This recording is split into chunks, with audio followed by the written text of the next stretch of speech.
Hi guys, today I'm going to be talking about what I think are some of the biggest news stories in boxing over the last 7 days. So going to start off with PBC probably going to have a broadcast deal with Amazon Prime. I think that's a good move for them because they'll be able to they'll be able to televise their fights to people in the UK, I think. Obviously not many people in the UK have Showtime, which is what they were previously broadcasting their fights on. So I think they'll get more viewers. I think it'll be easier to access for people around the world than Showtime was.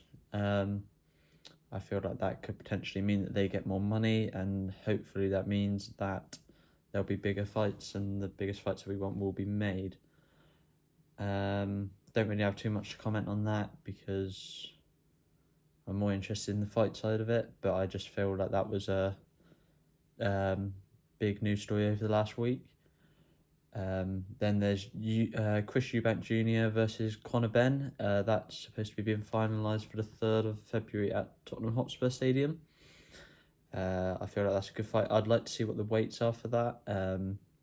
Obviously, Chris Eubank Jr. fights at 160 normally, and Connor Benn fights at £147.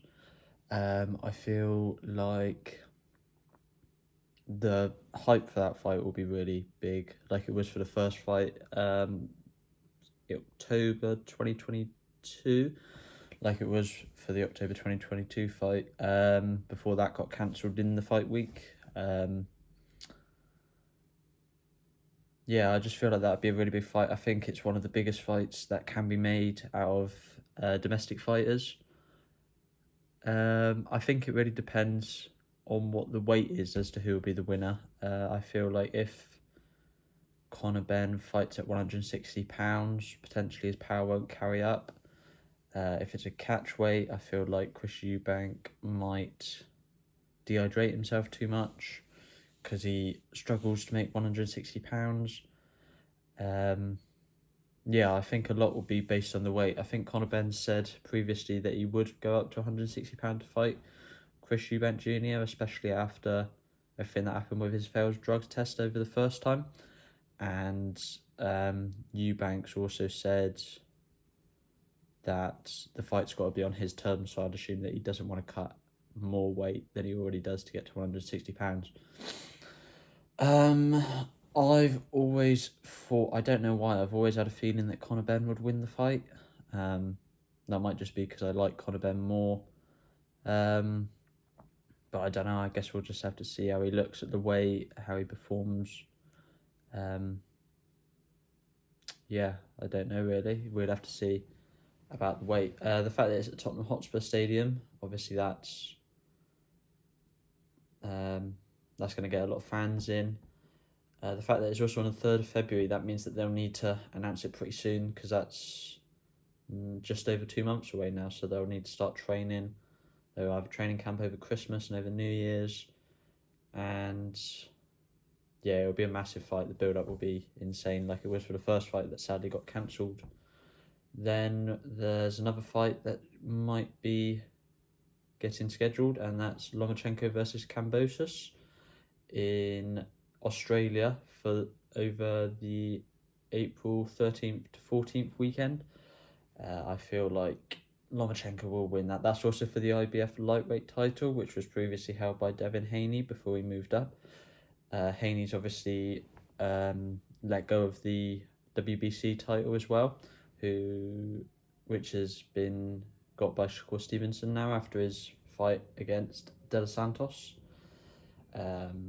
Lomachenko will beat Kambosos, I think. If Lomachenko doesn't beat Kambosos, then I feel like he needs to consider moving down in weight, but for the rest of his career. But Lomachenko should beat Kambosos. I'd make him a heavy favourite in that fight, especially after Kambosos' last fight against Maxi Hughes.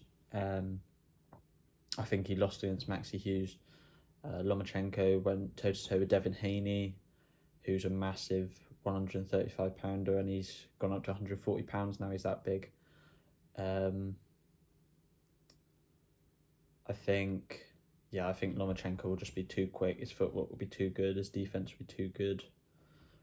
Kambosos is usually relying on just that one big shot, but I don't even think that one big shot's that big a shot.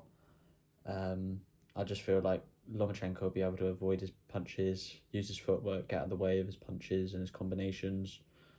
And I think he might be able to get the stoppage actually over Kambosos, which would be a big statement, I think, because Kambosos was the undisputed lightweight champion previously after beating Teofimo Lopez. But I don't think Teofimo Lopez was at his best in that fight, which is why he's also moved up in weight. Then also the fact that it's for the IBF title, I think that shows Devin Haney isn't going to move back down in weight, which is also shown by a statement where he said he's going to try and fight Keith Thurman apparently at £147 after the Prograis fight, which is on the 9th of December.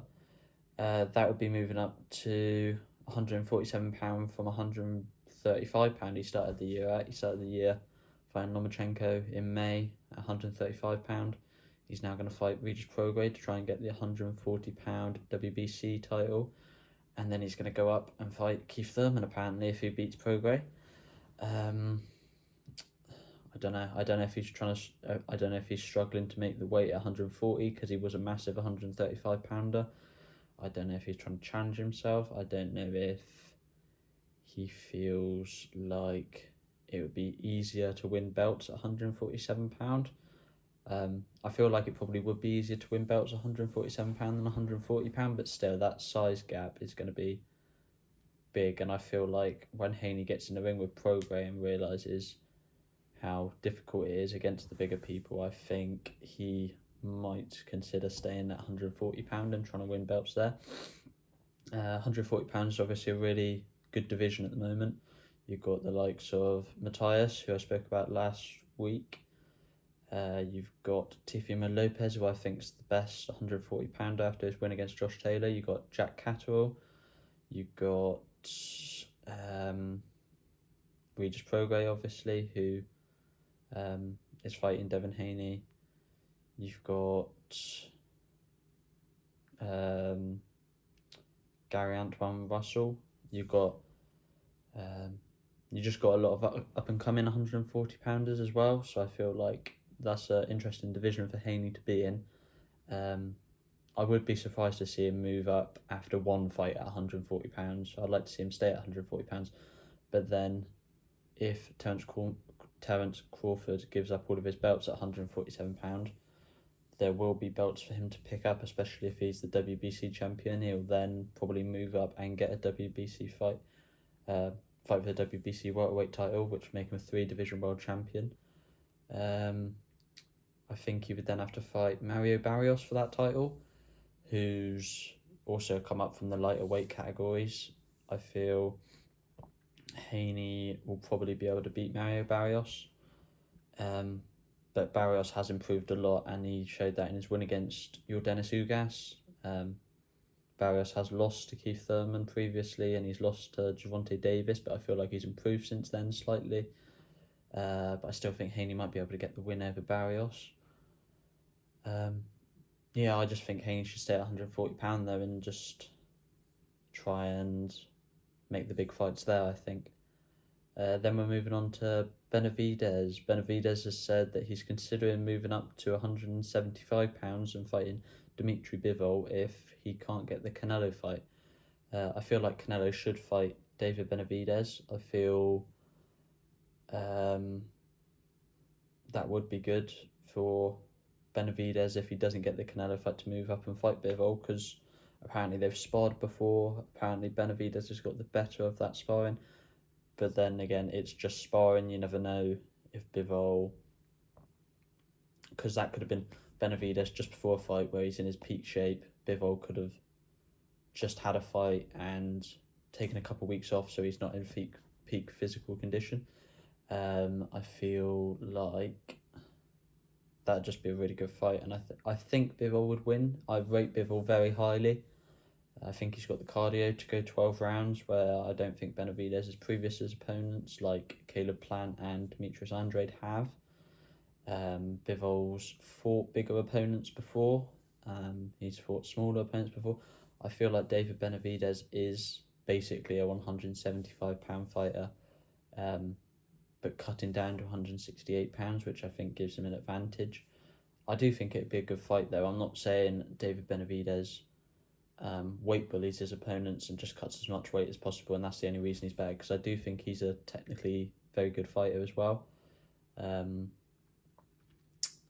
yeah, I guess we'll have to see. I think Canelo should fight Benavidez in May, and then he likes to have a fight in September, and I'd like to see Crawford fight him in September, which brings me on to Crawford saying he's got 2 fights left and he wants to fight Spence and Canelo. It's rumoured that Crawford has a rematch clause with Spence. Crawford obviously beat Spence in the 9th round in their fight in July I think. Yeah, I think that fight would have to be at 154 pounds, which is 7 pounds heavier than the 147 pounds it was originally at. Crawford seems to put on a bit of size after his fight, and I think that is because he's expecting to move up. So he'll probably move up to 154 pounds, fight Spence first if that rematch clause is there, because he'll have to, and then potentially fight Canelo in September, which is what he wants to do, and then that'll be the end of his career. So I do think next year could be the last year of Terence Crawford in boxing, unless potentially there's a big fight, but Canelo is probably the biggest fight you can possibly get. He's spoken previously about fighting Jamel Charlo, but he said because Jamel Charlo didn't perform well at all against Canelo, he wouldn't want to fight him now. It's not as interesting to him, and also Jamel Charlo's vacated two of the 4 belts that he had, which means it wouldn't be for 3-weight undisputed status. Yeah, so I think Crawford beats Spence at 154 pounds. I think it'd be a bit of a closer fight than what it was in July, but I still think Crawford would beat Spence. And then I feel like, yeah, hopefully he'll be able to fight Canelo. Canelo will hopefully fight Benavidez in May, and then fight Crawford in September. Crawford's also stated he has no interest in fighting Juan Ennis, who I think who's now obviously the IBF welterweight champion after Crawford's vacated his IBF belt. I feel like Ennis would have been a good fight for him to end the year on, because he only fought in July, which means he's got 5 months there to prepare for another fight and potentially have it in December, but obviously it's nearly in December now and I don't think he will have another fight, or he definitely won't have another fight. I feel like he could have potentially got Ennis in there.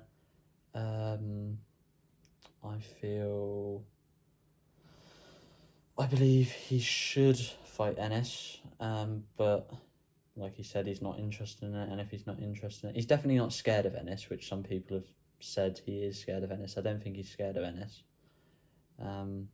because who has Ennis actually fought? Like, Ennis's best opponent was probably his last fight, against Villa, where he got the stoppage in the 10th round, I think. He did a very good performance in that fight. Yeah, but that fight's not going to happen apparently, which is a bit upsetting. I do feel like that would be a massive fight, but I guess Ennis has got to make his own way and fight the other contenders and win the other belts to become a bigger name. Yeah, so I want to see those 2 fights. So I want to see Spence early in next year for Crawford, and then Crawford against Canelo in September. Yeah, if everything goes well for Canelo and Crawford. Then also I think it's quite interesting that John Fury has apparently spoken about Tyson's physical decline, I think that's evident in the fight against Ngannou, where some people think he lost. I personally think he won 6-4 just. Yeah, so I think it's really interesting to see John Fury, who's supposed to be, or who is, Tyson Fury's biggest supporter, has spoken about his physical decline apparently. Yeah, it's obvious that Tyson Fury's going to have a physical decline after all the abuse he's put his body through, really. He's been in some wars with Deontay Wilder. I think he got knocked down 4 times in their trilogy, and obviously that's going to have a major impact on you when you're against a big puncher like Deontay Wilder. I also feel like the other fights that he's had in his career, he's got hit with some big shots. Yeah, I'm really intrigued in the Tyson Fury-Alexander Usyk fight now. I thought before Tyson Fury would just be able to beat him, but with that Ngannou fight, I know that they're different sizes, different strengths, stuff like that. I would still probably, I think I'd say Usyk maybe wins that fight now. I feel like Tyson Fury's feet have definitely slowed down, which leads me on to something that Andy Lee said, where Tyson Fury apparently has better feet than Alexander Usyk, and I think that is just definitely not true. Alexander Usyk's got some of the best feet in the sport, I think, and Tyson Fury's feet, potentially when he was weighing at about 240, 250 pounds when he fought Klitschko, potentially he had better feet then. I still wouldn't say he had better feet than Usyk then, but potentially it was closer. But now Tyson Fury's lost a lot of his foot speed, and I feel like he just isn't performing at his best anymore. And I think after the Usyk fights, he will probably retire. They've obviously got a rematch clause both ways, so if one of them wins, the other one can ask for a rematch, and then they'll get that in the contract. The only way that won't happen is if one of them retires, and I won't put that past Tyson Fury if he does win the fight in a close decision or something. But yeah, I guess we'll have to see how everything goes with those fights. Thank you guys for listening. Thank you.